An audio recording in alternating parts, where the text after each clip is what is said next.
A lot of controversy at the end of the game. I do hate just talking about the refs, but this was kind of an important play here in the game. Crazy back and forth game. Very exciting. Awesome matchup between two great NFC teams. Yeah, and that's what makes the refereeing stuff at the end so important is the game was good and it was close and it could have gone either way. And in fact, the refs changed the outcome twice. And that's the element that gets missed in all this. Like everyone's focusing on that 2-point play, but previously they called tripping on the wrong team randomly and just let it slide, right? So that effectively would have ended the game for Dallas. That weird thing at the end where Dallas is passing the ball instead of just running and chewing the clock. This would have ended the game for them, would have given them a first down, et cetera, and they called it on the wrong player and backed Dallas up. Whole thing screwed up. This was the same crew who earlier in the season screwed up the end of Green Bay, Kansas City. And in the same way, remember where they had the ridiculous the sideline late hit out of bounds that you and I argued about, and then they had the no defensive pass interference that was one of the clearest missed penalties you'll ever see. And the forward progress. Right, and the same thing. It went either way, right? They screwed it up in both different directions in the space of a couple of minutes. They did it again. And this one was horrendous. I mean, there's always a good time for me to reference one of my favorite Fresh Prince episodes when there's the clown that takes the courtroom hostage. Yeah. And Will has to talk him out of it. Mm-hmm. And he's like, listen, clown. He's like, not everybody's against you. Nobody's against you. You suck. Yeah. You're just a bad clown.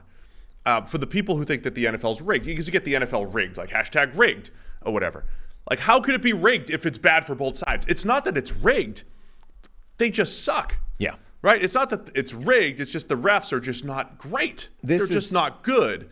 The one difference, though, like the missed tripping call, I mean, that was horrible. They called it on Hendershot, like the Dallas tight end, when Aiden Hutchinson tried to trip the running back.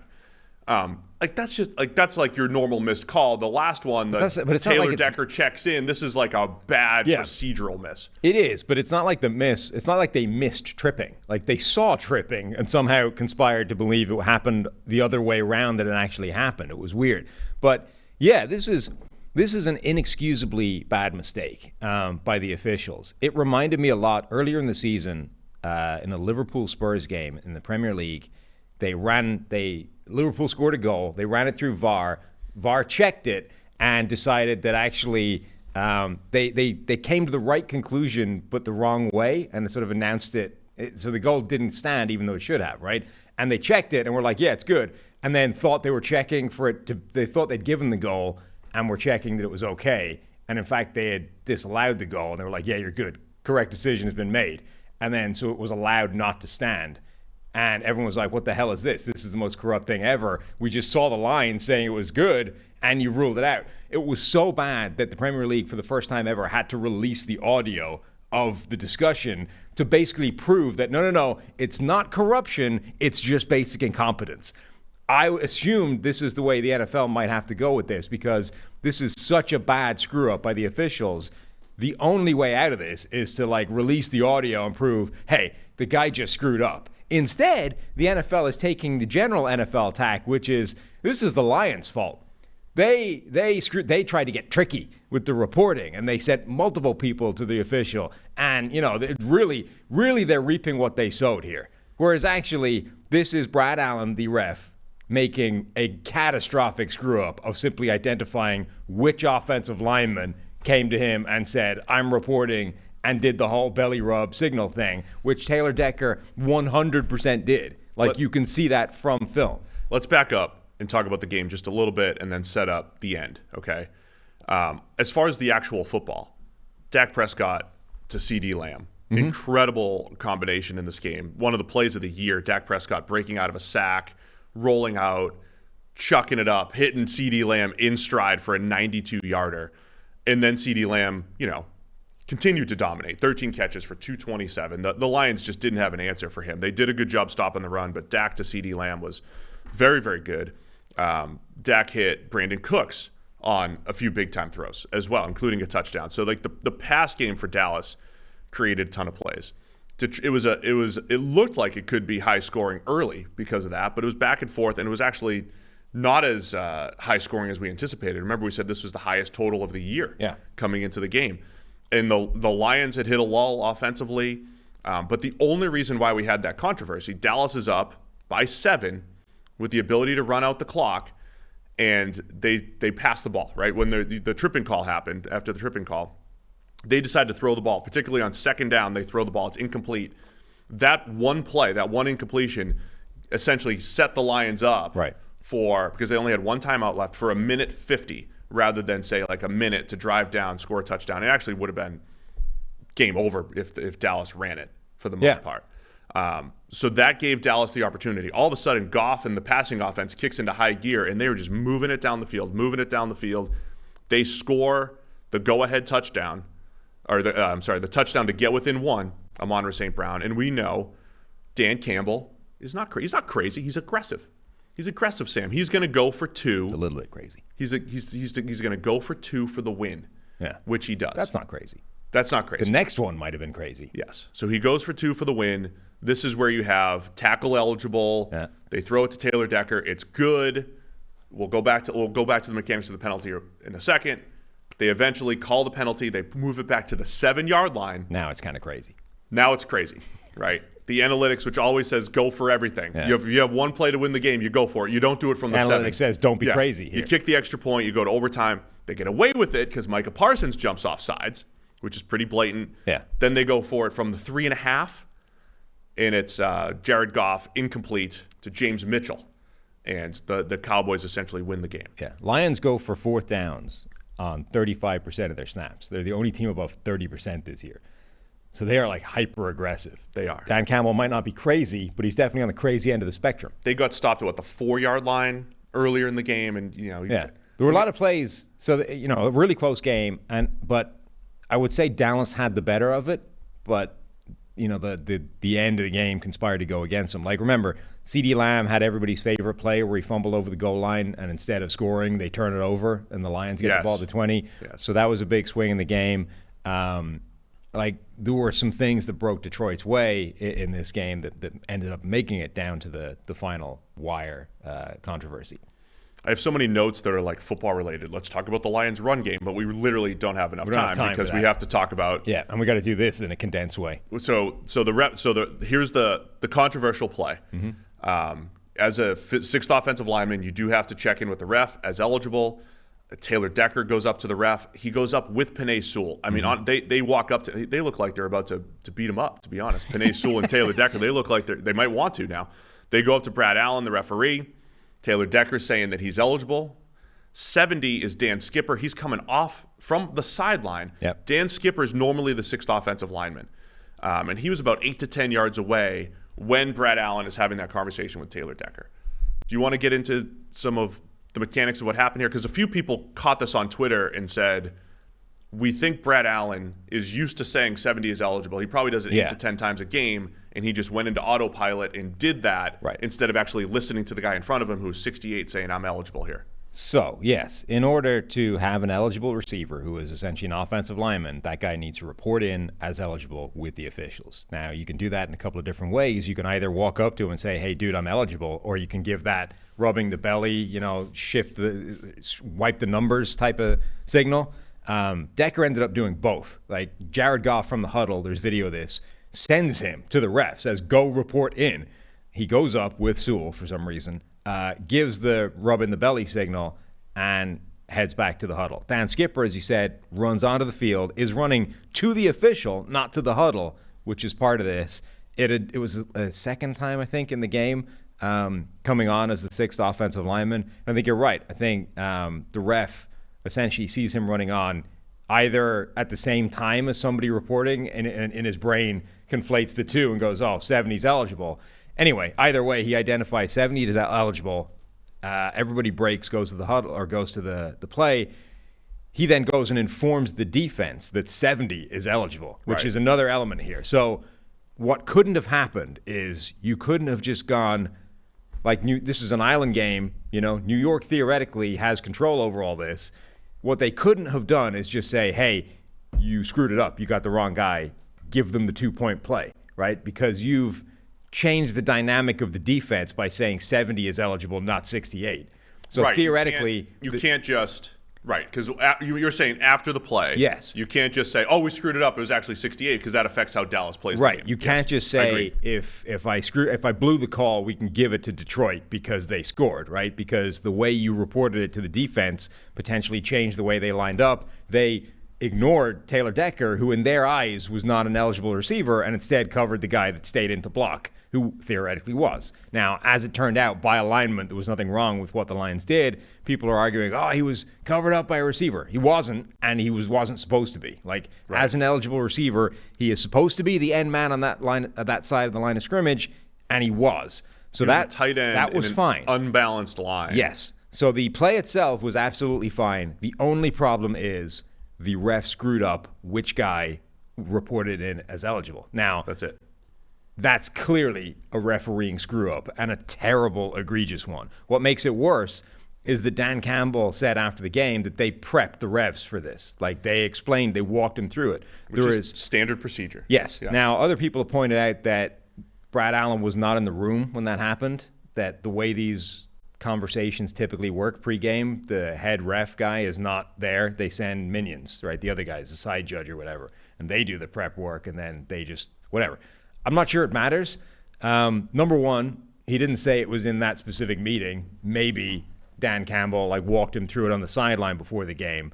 Maybe we'll get more clarification on that going forward. Either way, the point being, he had pre-warned the refereeing crew. This is a play we might run. Here's how it works. In addition to, the right guy reported face-to-face, right? Everything was procedurally correct by the Lions. So they did about as much as you could do to make sure the refs did not screw this up, other than the fact that they did send other tackles to the ref at the same time, which is a fairly low level of confusion. You know what I mean? All the guy has to do is determine which of the three humans within 20 yards of me is talking to me. That's not that high a bar to clear. But they didn't. They screwed it up. There's also a video of Dan Campbell when he's yelling at the ref, on the sideline for the explanation, repeating over and over again, "I told you." That's all his brain can register at this point is I walked you through this. How did you still screw it up? But the ref, the official NFL line appears to be, you screwed it up. The Brad Allen, the actual official, by the way, his line, his excuse to the pool reporter is essentially, his official line is essentially to call the Lions liars. He said that 70 Skipper reported in and not Taylor Decker. Every Lion involved in the situation and Dan Campbell says the exact opposite of that. And what's amazing to me is that whether it's Mike Florio, whether it's Dean Blandino, all of the sort of official connected people in the NFL expect this to just be an end of it. They're like, well, the official called him a liar, so on we move. Next game. That's mind-blowing to me because that sets up a scenario, right? Remember this whole world of, sports gambling and yada, yada. The thing that terrified the NFL for decades is the perception that somebody would do something crooked, right? The NBA has been through their officiating. This sets up a scenario where if a referee was crooked, right? And I'm not saying that was in any way the case in this game, but if one was, now they have set the precedent that all that guy needs to do is to call the opposite team a liar, and it's up to the NFL in behind the scenes to find it, root it out, and resolve it, whilst we all just stare on in ignorance thinking this is just incompetence. So if they actually want, some vague signal that this isn't corruption, you have to do better than, he says the Lions are lying. All of them. You could legit have a 30 for 30 on this one play because we're closing in on 30. We're gonna hit 30 minutes on it. Some of the fallout coming out of this. Blaming the Lions for not being clear as day. So John Perry was also, he was hitting the referee line right away too. He was on ESPN right after, because I was firing up press conferences, listening to Dan Campbell, trying to listen to Mike McCarthy, but they both said the referee said it was number 70. And John Perry gets out there and says, well, maybe Taylor Decker wasn't clear enough. Right. And I'm not every TV official backs up the refs, but it's 80, 90% of the time. It's very rare. Terry McCauley, John Perry, it's very rare that they're going to call out, their brethren, the referees, the other officials. So on this one, it's like, well, maybe Taylor Decker wasn't clear enough. The one thing I did see, I thought I saw from the video, Brad Allen has Taylor Decker in front of him, Penei Sewell offset in front of him, and coming out from the side is Skipper, 8 to 10 yards away. I swear I saw Brad Allen turn to him and point. He did. Right? Yeah. So he pointed at him. So again, Brad Allen has a 6'8", 330-pounder in his face saying, I'm eligible, and then presumably number 70 not making a sign, just running at him. Right. I also saw like Football Zebras may have said that they zoomed in and saw. Saw 70 make the sign. He said that. I've never seen evidence of that though. So, but what we saw. So again, people are blaming the Lions for sending 3 linemen at the official, right, to do a little trickeration, to do a little deception. It doesn't really matter because they're going to go tell the defense, here's the number, and they're going to announce it over the PA. Plus, I've heard a lot of defensive coaches come out and say, here's my hot take. Who cares? Nobody should be eligible. The defense, nobody should have to report. The defense should know by alignment. Because, like, at the end of the day, Skipper was lined up as a tackle. Right. He could not go out for a pass. It was impossible. I think there's validity to that. That was Coach Voss, I believe. Yeah. The one element of this. So apparently this is, I haven't actually heard the audio, but I'm willing to, there are enough people who said this that I'm willing to take it as face value. They announced Skipper as eligible on the PA, which they do every time. Yeah, the Spanish broadcast had that. Yeah. So I'm assuming that's correct. And people are like, well, here's where the Lions screwed it up again. The Lions heard him announce the wrong guy, and nobody said anything. Okay, I'm willing to say that that's true. Having said that, I feel like we're focusing on the wrong thing here. The fact that the Lions didn't catch the idiotic mistake is not the thing to focus on. It's the idiotic mistake, which is not the first idiotic mistake, even in this game, and it's not the first idiotic mistake that has determined the outcome of games from this crew this season. So, yes, could the Lions have averted this? Now, you pointed this out, I think, on Twitter. The Lions had no timeouts. So when they announce it on the PA system, they have a very short period of time to make an issue out of it and fix it without delay of game hitting, etc. So could they have stopped this and averted it? Maybe. Should they be expected to be monitoring that? Like, every time I report in, I need to listen now to make sure the official heard me and not 52 over here. That's insane. Yeah. So anyway, I don't think they had an option. Yeah. Could they have averted it? Maybe. Should you be expected to anticipate that the ref is just hearing the wrong number? I don't think so. But my main thing is, this is egregious incompetency from the officials, and it's not the first game it's happened this year. It's not the first time it happened in this game. This guy should be, look, we're fining people $50,000 for lowering their head in the sideline on what is effectively a routine play, but for a couple of inches, right? NFL players getting fined $50,000 for that. This guy, it sounds like there might be no consequences whatsoever. If there are, it's going to be, he's not going to referee a playoff game. That is It's a bullshit. game check. It's a game check or two. That guy should not be refereeing another game again until there is a full investigation about what has happened here. So yeah, that was the one other thing I wanted to add. Lions having no timeouts. I don't know what their options were. I was joking a few weeks ago about the 1998 coin toss on Thanksgiving Day where Phil Luckett just misheard the coin toss. Right. And I put that joke out on Twitter. I'm like, you think the refs are bad now? Back then they didn't even hear heads or tails right, and now they didn't hear 68 versus 70 correctly. The fallout here was clearly there's playoff implications on the line. What was expected to happen was, well, Dallas really can't get the number 2 seed anyway because Philly plays the Cardinals and the Giants the next 2 weeks. Clearly, the Eagles are going to win the next 2 games, and if they do, they win the NFC East. The Lions are probably locked into the 3 seed either way because the Eagles and Niners are going to lock up 1 and 2. But then the Eagles went and lost to the Cardinals. So now, Dallas, as double-digit favorites, they go to play Washington next week with the NFC East on the line. And if Dallas wins, because of this game, if Dallas wins next week, they get the 2 seed. Home field all the way through the NFC Championship, bumps the Eagles to the 5 seed. Now, it's the Eagles' fault for losing, but that could have been the Lions sitting there at the 2 seed. The only thing I want to say about that is I want to make it clear, I'm not saying the Lions were screwed because in this game, the tripping call went the other way. and they still had a chance to win it, right? They effectively got the ball back almost to the same spot because of the Michael Parsons penalty. I'm not saying this particular call screwed the Lions. What I am saying, or screwed them in the game.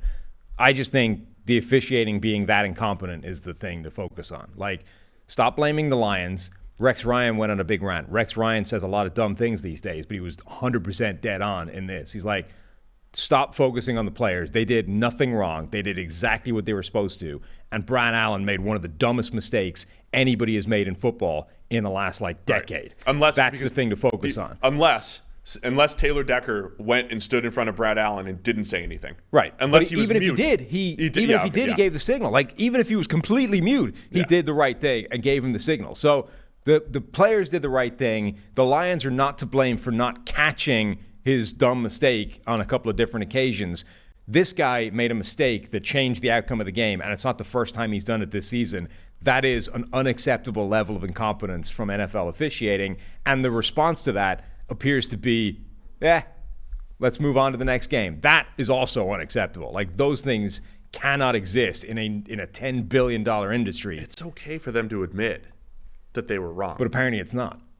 It is. Yeah. It is worse when we all see it. I mean, they are now proceeding down a pathway of being more incompetent and more opaque than Premier League soccer, which is a pretty impressive thing to do. They got shamed into releasing the audio because the only alternative explanation was corruption.